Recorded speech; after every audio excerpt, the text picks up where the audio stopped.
Right. But Mr. Owaisi, there's also the argument that it's not always the woman's right, or it isn't really out of her own choosing, if one may, that she wears the burqa. It could be because of coercion, because of pressure, and that France, being the kind of society that is based on, as he says, against the overt display of religious symbols, believes that it should be banned in France as well. Do you truly believe that the women who wear the burqa do it of their own accord?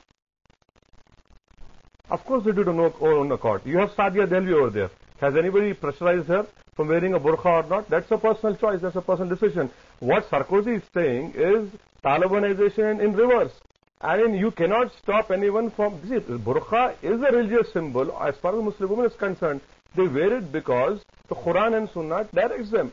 Now, if you don't know about Islam and this, I mean, Sarkozy is very happy if his wife's nude photographs are auctioned. I mean, that is his decision. But for God's sake, don't tell us that no, you should not wear this. I mean, are you happy with gay marriages? Right. Are you happy with... Okay, we're digressing. Sadia, not often do we find you on the same side as Mr. Owaisi, but do you agree with what he's saying? Yes, I do, because I think it's really burqa is more of a cultural expression really than a religious expression. It is an expression of religious cultural identity. And I'll also tell you that a lot of young people, more and more young people, you find wearing the hijab and wearing the burqa.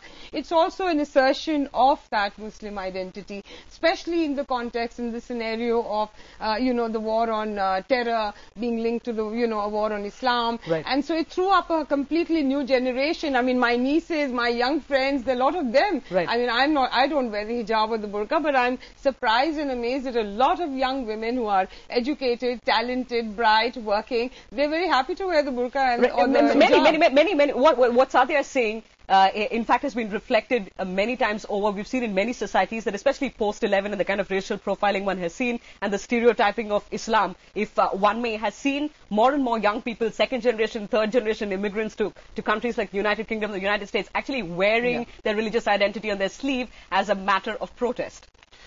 Perhaps there is some women who are wearing the burqa to protest. Perhaps there is also women who don't want to wear the burqa and who are obliged to wear the burqa.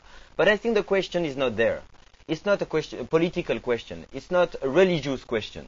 Because you say that burqa is in Quran, but I'm not sure burqa No, the is in burqa Quran. is not in the Quran. The Quran says to lower your gaze and, cover your modesty. Clearly, there is an injunction to put a veil over the bosoms. Right. So, I would do it with a dupatta, somebody does with a chadar, somebody does it with a burqa. So that is the main point. Right. Burqa That's been a culture. controversial issue.